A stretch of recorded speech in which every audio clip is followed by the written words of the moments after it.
Obubaka bwaffe bwe tugenda okwogerako olwaleero buliko omutwe ogugamba nti okubeera n'emirembe. Katusabe. Mukama, tukwebaza olw'ekirabo eky'obulamu ky'otuwadde, tukwebaza kubanga bulijjo oyogera gye tuli. Tusaba nno na kaakano ng'olina obubaka obutujjukiza nti Katonda affe watutonda nga tulina kweyagalira mu mirembe, tubeere abasanyufu era ng'ekyo ky'oli okuyita mu kwagala. Mukama, tusaba ojje oyongere okwogera naffe ate era otujjukize ebyo by'ozza otuyigiriza, tubeere n'emirembe mu maka gaffe, tusanyuke nga bwe tukulindirira ku bwa Yesu Kristo Mukama waffe. Amiina.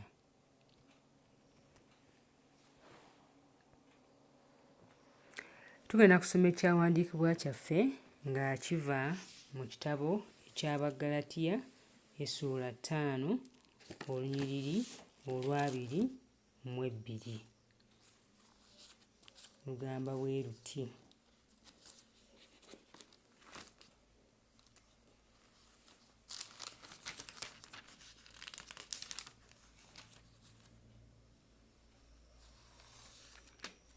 Bagalatiya essuula 5 olunyiriri olwa 22 lugamba bwe luti.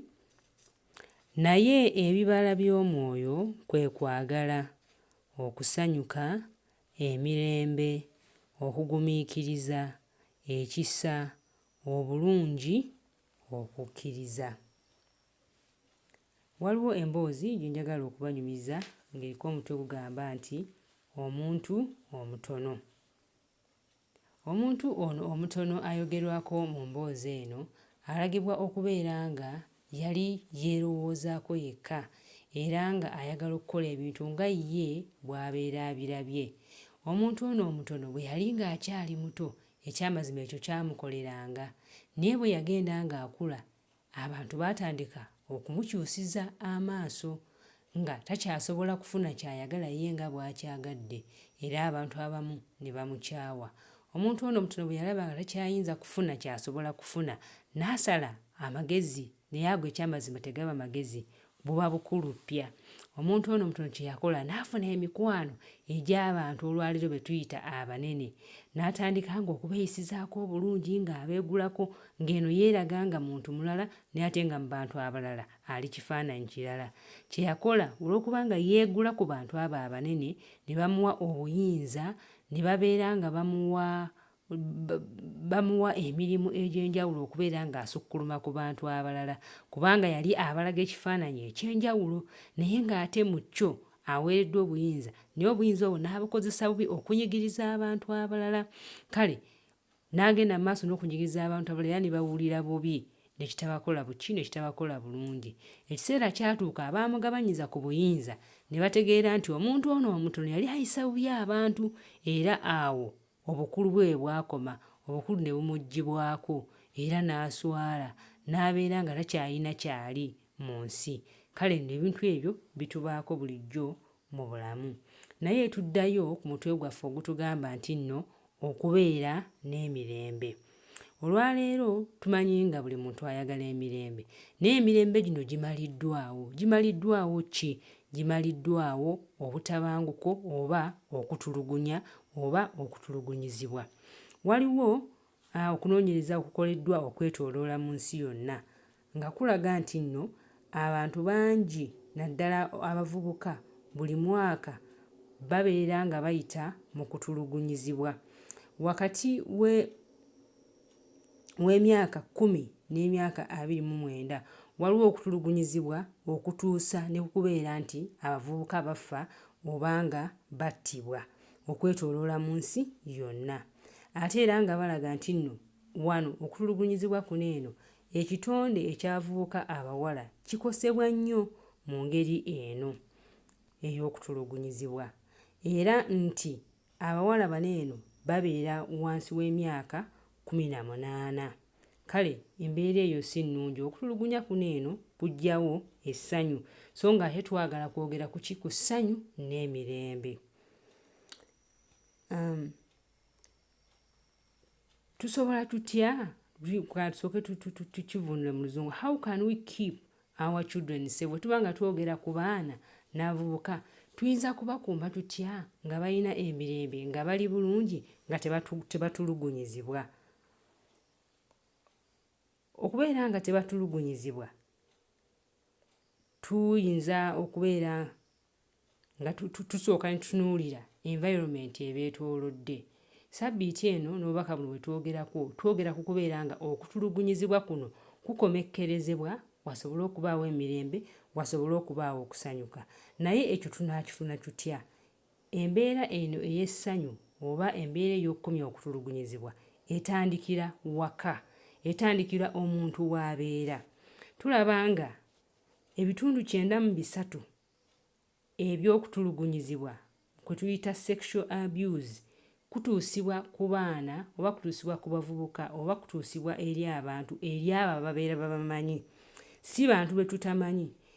34% oba ebitundutundu 34 ku 100 babeera abo ba family members oba abantu be tubeera nabo awaka. Era n'obutundutundu 7 ku 100 babeera abo abatamanyiddwa.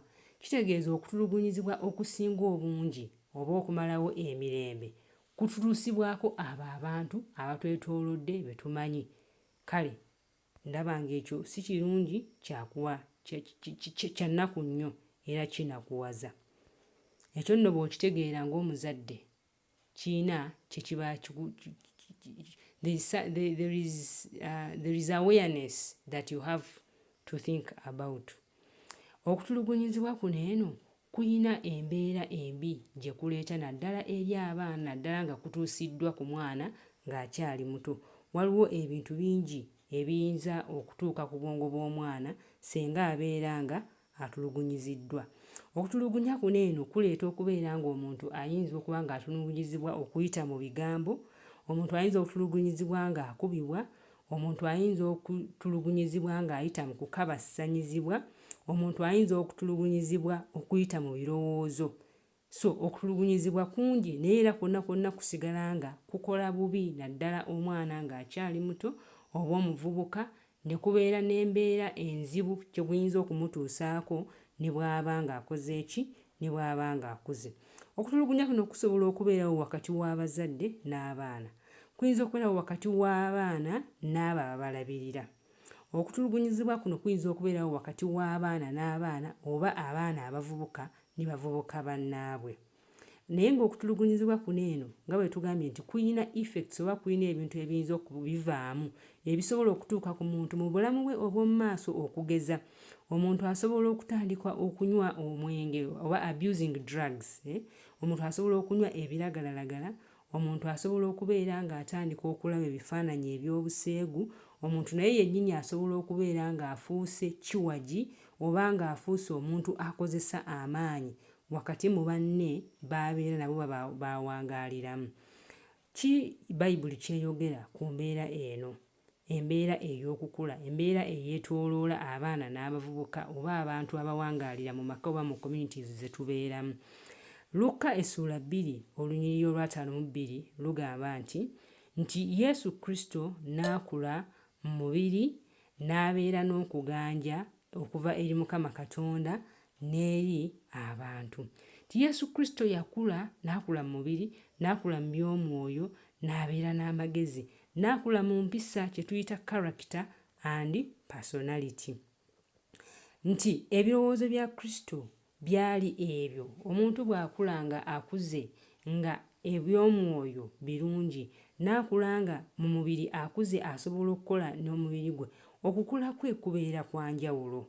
Omuntu oyo abeera wa njawulo nti ne bw'akula abeera omuntu ow'obuvunaanyizibwa, abeera afaayo ku balala, abeera ow'ekisa, abeera agenderera okuleeta emiki, okuleeta emirembe.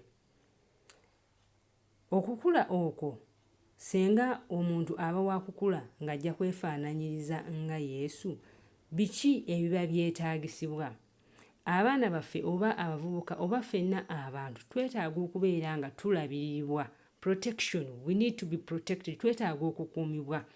Twetaaga okukuumibwa mu mbeera yaffe ey'emibiri, twetaaga okukuumibwa mu mbeera yaffe ey'ebirowoozo, twetaaga okuwulira nga tulina emirembe oba obukuumi oba tulina obugabirizi mu kubeera ng'emyoyo gyaffe gibeera nga giriisibwa, twetaaga okubeera nga tukuumibwa sexually, ng'omuntu tobeera nti otulugunyizibwa mu mbeera ey'okukabasanyizibwa.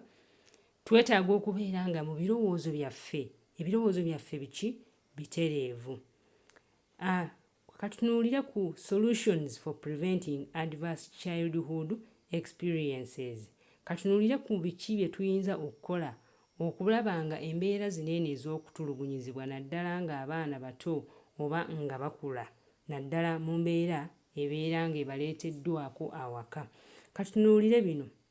Home is not safe when children are, nti awaka tewaba walungi singa abaana babeera nga balaba taata ng'atulugunya maama.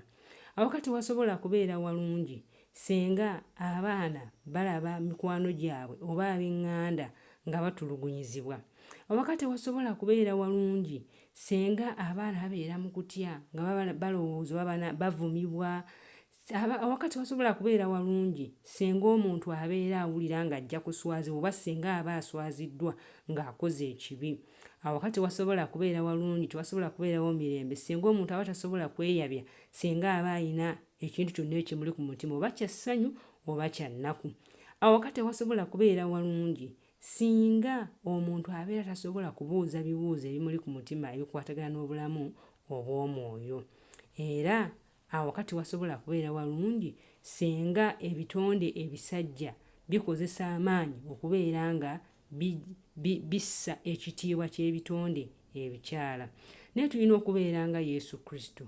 Yesu Kristo yaliwo nga ateekawo engeri ey'obuweereza, engeri ey'okukuuma n'okubudaabuda abantu abalala. The atmosphere surrounding the souls of fathers and mothers fills the whole house and is felt in every department of the home. Embeera abazadde maama ne taata gye tuteekawo etwetoolodde ewulirwa oba etegeerwa oba erabibwa buli muntu yenna ali mu maka.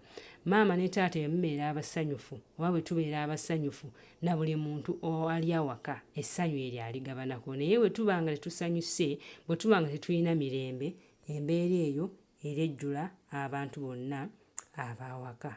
Kale bannange tulina okulaba nga ekyo kikulu nnyo nti amaka gaffe singa gabeera nga gateekeddwa mu mbeera nga yakuliisa maanyi, yakulaba nga gw'ofuga, ekyo tekiba kirungi. Lwaki tekiba kirungi? Kubanga embeera ezo ez'abantu okulowooza nti nno b'amaanyi be bafuga zireeta abaana oba abantu bonna abali mu nnyumba okubeera nga nabo bakula mu mbeera ey'okubeera nga bakozesa maanyi, basunguwala ate nga tebalina ki?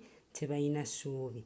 Naye bwe tusoma mu kitabo kya Yokaana, mu njiri ya Yokaana essuula 3 olunyiriri nga tuva ku 19 okutuuka ku 21, Bayibuli etugamba etya? Egamba bw'eti, Yokaana ssuula 3 olunyiriri 19 paka ku 21. Guno gwe musango, kubanga omusana guzze mu nsi, abantu ne baagala enzikiza okukira omusana, kubanga ebikolwa byabwe byali bibi. Kubanga buli muntu yenna akola ebitasaana akyawa omusana, so tajja eri omusana, ebikolwa bye bireme okunenyezebwa. Naye 21, naye akola amazima ajja eri omusana, ebikolwa bye birabike nga byakolerwa mu Katonda. So bannange, buli lwe tukola ebirungi, buli lwe tukola ebintu ebireeta emirembe eri abantu bwe tuwangaaliramu, kyeyoleka. Naye bwe tukola ebibi era kitegeeza tuli ba kizikiza, era ekizikiza kye kitweyoleka. Naye ng'abaana ba Katonda tulina kugenderera kulaba nga tukola ebyo ebikolwa ebirungi ebireeta emirembe ate era ebitwakisa omusana eri abantu abalala ng'Abakristaayo. Yokaana 3:19 lwe twongera okunyweza nti tukole ekyo ekituufu, kubanga ekituufu kye kyoleka omusana ogwo gwe tuyize okuva mu Kristo. Bwe tusoma Abagalatiya essuula 5 olunyiriri 22, tutunuulira ku bibala oba ku kibala eky'Omwoyo Omutukuvu. nga ekikulu ennyo gye tuli ekigenda okutuyamba okubeera nga tumalawo oba nga tuggyawo oba nga tukomya okutulugunya ne tubeera nga tutwala mu maaso emirembe ffennyini nga tufuna emirembe ate emirembe egyo nga gisaasaanira n'abo be tuwangaaliramu. Bagalatiya 5:22 lugamba nti naye ebibala by'omwoyo kwe kwagala, okusanyuka, emirembe, okugumiikiriza, ekisa, obulungi, okukkiriza. Singa tuteeka amaanyi gaffe ku bintu bino wammanga, okugeza singa tuteeka amaanyi gaffe ku kubeera nga twagala kulabika nga tufuga, singa tuteeka amaanyi gaffe ku kubeera nti nno ebyo ffe bye tulowooza nti bye birungi n'abalabe balina okubeera nga batunuulira batwala nga bye bikulu, singa ffe okulowooza kwaffe wiiri yaffe tugiteeka ne tugikaka ku bantu abalala, awo nno tuba twerabidde tuba tukoledde mu nkola eya Sitaani so si enkola ya Kristo, kubanga enkola ya Kristo wa ddembe. N'olwekyo bwe tunaabanga tunaaleeta emirembe tulina okwewala empisa ezibeera nga zikaka abantu okukkiriza ebyo bye tukkiriza so nga ate tebabitegedde bulungi, naye tulina okubeera nga tunnyonnyolegana ng'omuntu asobola okutegeera ki ky'ogamba n'akikkiriza oba n'akigaana. Christ is one with the Father in love, nti Kristo ali bumu ne kitaawe mu kwagala. Every other tool of persuasion is from Satan. Buli mbeera yonna ey'okusendasenda eyo eva wa Sitaani. Embeera nga zino wammanga okukaka, okulimba, obukulupya, okutiisatiisa, okwawulayawula n'okusindiikiza, ezo zonna nkola za mulabe era za kunyigiriza so teziva waani wa Katonda, naye ye Katonda ye si bw'atyo bw'alowooza. When we focus on power instead of servanthood, we perpetuate an atmosphere that makes abuse thrive. Tisenga tubeera nga ebirowoozo byaffe tubiteeka ku mbeera ey'okubeera nga tutunuulira buyinza nekyo tutunuulira buweereza, olwo nno tuba tukola embeera oba tuba tutonda embeera ebeera nga erimu okutulugunya era okumalawo emirembe. So bannange, tulina okubeera ng'Abakristaayo, ng'abaana ba Katonda, kye tugoberera kwe kulaba nga tuyiga empisa ya Katonda, so si kubeera nti twerowoza nti tulina amaanyi oba tulina obuyinza era abantu batulabe ne tutya Katonda, naye ng'ekyamazima bye tukola bya kunyigiriza nno, naye wabula byonna bye tukola birina okweyolekeramu empisa ya Katonda ey'okwagala. Mu Yokaana, ekitabo kya Yokaana ebbaluwa esooka essuula 2 olunyiriri olw'ekkumi n'olw'ekkumi lugamba bwe luti. Yokaana ekisooka essuula 2 olunyiriri olw'ekkumi n'olw'ekkumi lugamba bwe luti. Ayagala muganda we abeera musana era tewali kimwesittaza, naye akyawa muganda we ali mu kizikiza era atambulira mu kizikiza so nga tamanyi gy'agenda, kubanga ekizikiza kyamuziba amaaso.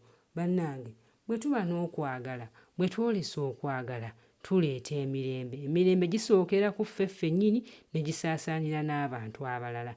Olwo nno awo tuba tugobye ekizikiza, olwo nno tuba tuggyeewo okutulugunya okuvumbekedde oba okusaanikidde mu nsi eno.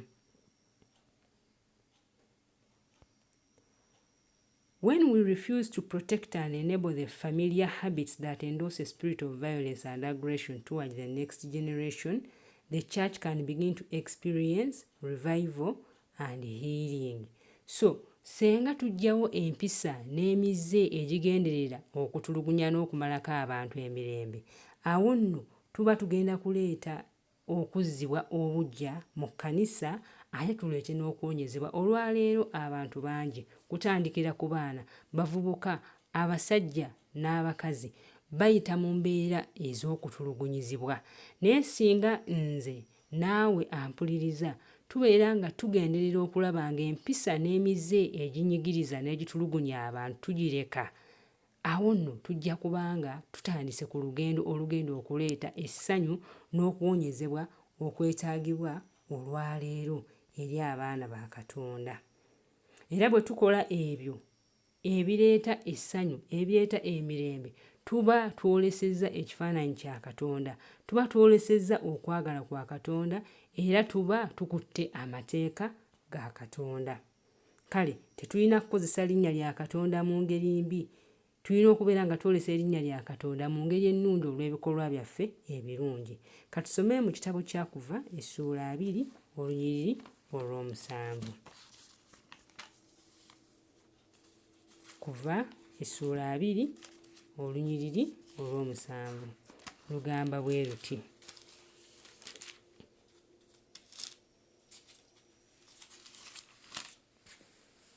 Olunyiriri olw'omusanvu lugamba nti, tolayiriranga bwereere erinnya lya Mukama Katonda wo, kubanga mu maaso ga Mukama omusango guli musinga omuntu alayirira obwereere erinnya lye. Bwe tweyita abaana ba Katonda naye nga tukyagenda mu maaso n'okutulugunya abalala, olwo tuba tulimba, kubanga ye Katonda kwagala, Katonda wa mirembe. When our daily example does not showcase the fruit of the Spirit, we are taking God's name in vain. Kasita tubeera ng'empisa zaffe n'enkola zaffe n'ebyokulabirako byaffe tebiraga birabo bya mwoyo biri bye twayogeddeko ebyokwagala eby'emirembe, awo tuba erinnya lya Mukama Katonda tulirayiridde obwereere, tuba tulikozesezza bubi. Naye ffenna tukubirizibwa okukola obulungi. Katusome ne mu Bagalatiya essuula 5 olunyiriri olw'19 okutuusa ku lw'21. Bagalatiya essuula 5 olunyiriri olw'19 okutuusa ku lw'21.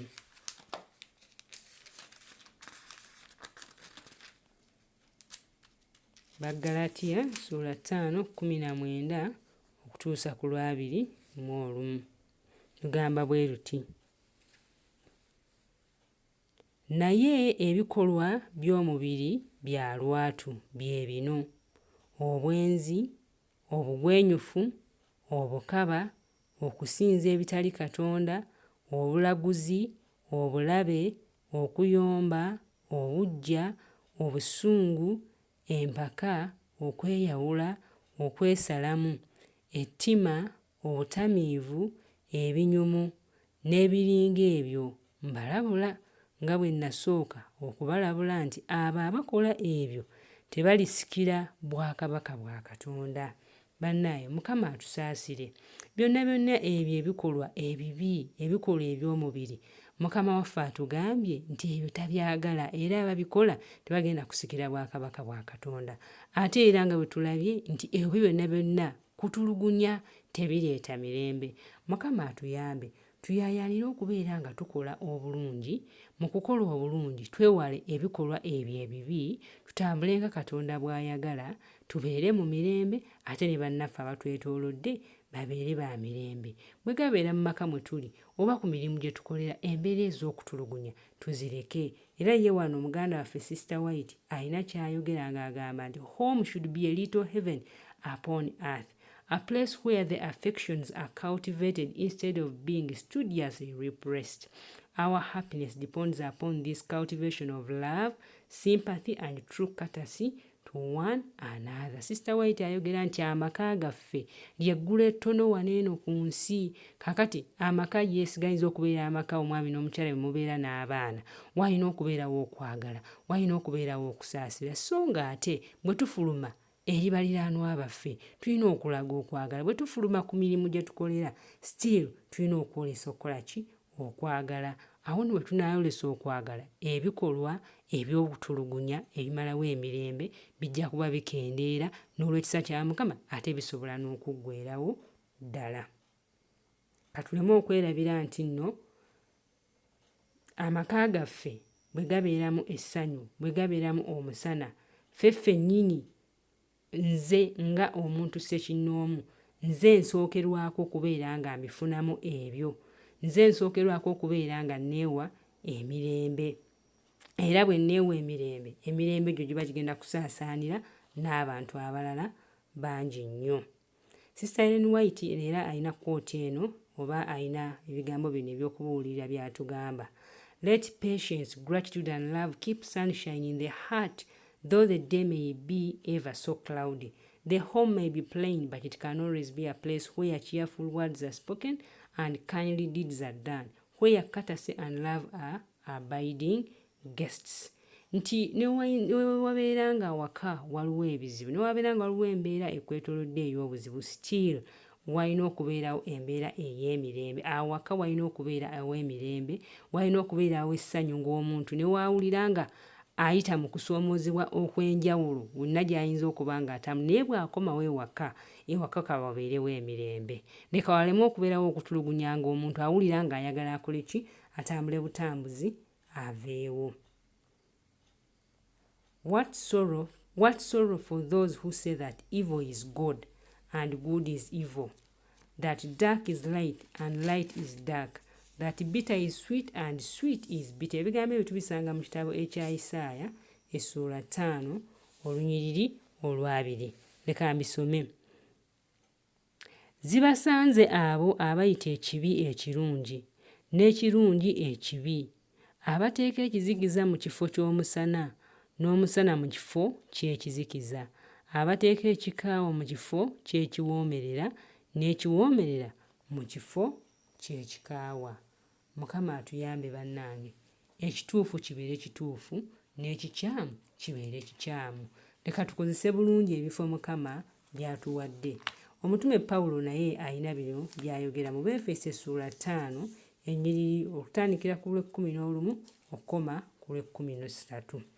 Befeso 5:11 paka ku lw'e13 agamba bw'ati: temusanga kimu n'ebikolwa ebitabala eby'ekizikiza, naye waakiri mubibuulirirenga bubuulirizi, kubanga kya nsonyi n'okubyogerako ebyo bye bakola mu kyama. Naye ebigambo byonna bwe bibuulirirwa, omusana gulabisibwa, kubanga buli ekirabisibwa gwe musana. When we minimize at-home violence, accept aggressive cultural patterns as normal, and make the abuse of power seem less harmful than God says it is, we act in opposition to God's heart of love. Senga tutwala okutulugunya awaka ng'ekintu ekitali kikulu, senga tukkiriza obulombolombo bwaffe bwe tukuliddemu cultures zaffe okubeera nga nazo ezo ezireetebwa nga z'amaanyi nga zireeta okunyigirizibwa, ne tubeera nga tuzikulembeza, ne tubeera nga tuzirese oba tuzikkiriza zikolebwe wadde nga zinyigiriza abantu, awo tuba tetukoze nga Katonda bw'ayagala, kubanga Katonda omutima gwe gwakwagala. As long as violence thrives in silence within church households, our churches conduct evangelism and outreach using methods based on power or forcefulness. As long as we embrace the aspects of our local culture that endorse and encourage an attitude of control over others. Senga tugenda ku maaso n'okubeera nga ne mu kkanisa zaffe, church households, senga amaka gaffe agakkiriza mu Katonda go gasigala nga gatutte embeera zinene ez'okutulugunyizibwa, niwe tubeera nga tubuulira, naye ng'engeri gye tukozesaamu era yakubeera nga tukaka abantu nga tubatulugunya, oba mu kwogera oba mu nkola yonna gye tuyinza okuba nga tukoleramu, kino kye kigenda okubaawo. Tubeera nga abavubuka oba abaana oba abantu abatwetoolodde tuba tubategeezezza nti nedda okutulugunya oba okutulugunyizibwa kiryoke, tekirina buzibu. Tubeera nga tubagamba nedda, singa omuntu owaaba oba n'oyogera ku muntu atulugunya omulala oba atulugunyizibwa, ekyo si kirungi. Embeera eyo si mbeera nnungi. Tulina okubeera nga embeera ey'okutulugunyizibwa tugiraga nga si nnungi, ate naffe era ng'Abakristaayo ne tubeera nga tetugyenyigiramu, ne tubeera nga tufuba okulaba ng'ekomekkerezebwa. It has to end. Violence should end. We must look in the mirror and address our own violence, our own aggression, our own sense of entitlement to control and power of others. Embeera eno ey'okutulugunyizibwa singa eneeba eneekoma, erina kutandikira ku nze nnyina okwetunuulira mu ndabirwamu. Ngeri ki gye ntulugunyizaamu omwami wange oba abaana bange? Nina okwekuba mu ttooki, era nsaba neekube mu ttooki, naawe ampuliriza nsaba naye weekube mu ttooki, embeera etulugunya omuntu yenna omalirire era osalewo okubeera nga ogireka olw'ekisa kya Katonda. Ekyo kitandikira gye ndi era nga olw'ekisa kya Mukama nsaba okubeera nga nkikomya kati. Naawe nsaba osabe Mukama Katonda akuyambe okikomye kati nga okyogerako. Break the silence and end it now. Okusirika si engeri Katonda gy'annyonnyolamu okwagala, nedda. Okusirika si engeri gye tusobola okubeera nga tuyamba abantu baneeno abatulugunya okubeera nga bakikomya, nedda. Okusirika si kitundu ku ngeri Bayibuli gy'eyigirizaamu engeri gye tusobola okusonyiwa, nedda. Okusirika tekuleeta kukyusa. Abaganda bano bagamba nti balina enjogera egamba nti asirise teyejjusa, nedda. Embeera ey'okutulugunyizibwa bwe tuba nga tunaagikomya abantu bafune emirembe, tulina okugyogerako kubanga bwe tugyogerako ereeta okumanyisibwa nti omuntu ono ayita mu mbeera eno, omuntu ono tayisibwa bulungi. Embeera ey'okusirika ne tusirika nga tutulugunyizibwa oba nga waliwo atulugunyizibwa tereeta kuwonyezebwa. Omuntu asigala n'okulumizibwa mu mutima, omuntu asigala n'okulumizibwa ku mubiri gwe oba atuusiddwako obulabe. Embeera ey'okusirika terokola ndiga. Endiga zisobola okuliibwa singa omulunzi waazo aba asirise, naye bw'aleekaana empologoma zidduka tezizirya. Ffenna wamu tusobola okukolera awamu ne tuba nga tubreakinga silence. Together we can break the silence, together we can end it now. Embeera ey'okutulugunyizibwa oba ey'okutulugunya tusobola okugireka ne tubeera nga tuleeta emirembe. Mukama bannange atuwa omukisa olw'obubaka obwo bwe tufunye.